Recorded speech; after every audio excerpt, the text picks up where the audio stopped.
C'était une satisfaction totale de me trouver ici dans une salle comme celle-là, où il y a des responsables religieux, des responsables politiques, des responsables culturels et des élèves qui savent entendre et qui sauront lire ces livres. C'est ça dont on avait besoin et vous êtes tous là pour cela. C'est mon émotion, je suis satisfait. Je suis satisfait, non seulement satisfait, mais je voudrais encore même continuer à écrire encore. D'ailleurs, vous m'avez promis un livre, hein? Alors je vous attends, moi. C'est vrai, parce qu'une ambiance comme ça incite à faire. Ça incite à faire, parce que je suis en face de ces professeurs, en face de moi, je suis ravi. Je suis ravi. Je te remercie, mon jeune fils, d'avoir posé cette question, parce que tout le monde a compris pourquoi. Merci, merci beaucoup. Et M. Sissoko, l'AES, effectivement, vous savez, aujourd'hui, l'AES, c'est, comment dirais-je, le fait du jour. Aujourd'hui, on ne parle que de ça. Mais nous avons parlé de l'AES depuis la guerre des pauvres. La guerre des pauvres, la guerre entre le Mali et le Burkina, à la Haute-Volta de l'époque. Je vous explique pourquoi.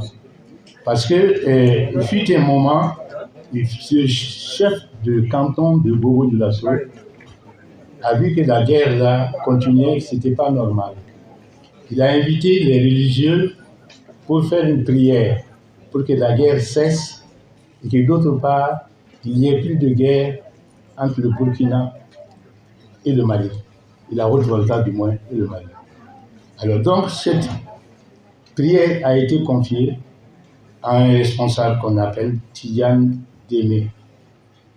Et il a dit, après cette prière, non seulement la guerre va cesser, mais il n'y aura plus de problème entre le Mali et la Haute-Volta. C'était un vœu qui a été exaucé et qui vient de se réaliser. Aujourd'hui, nous sommes tous dans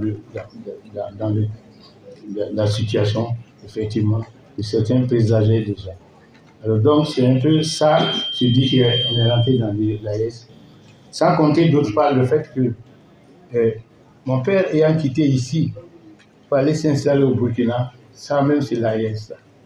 Et en plus de ça, il a continué également au Niger, parce que pour conduire les différents gouverneurs, parce que vous savez, à l'époque, pour les faire déplacer, il fallait un ancien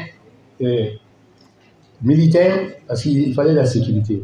On ne pouvait pas recruter n'importe quel chauffeur pour les accompagner. Donc lui, on dit de lui que c'est le destin. On le présente comme le destin. Tout ce qui lui est arrivé, c'est le destin. Sinon, rien n'était prévu pour lui dans cette situation. Donc, par conséquent, je pense que l'AES, effectivement, lui-même, en personne, il est l'AES. Salam alaikum.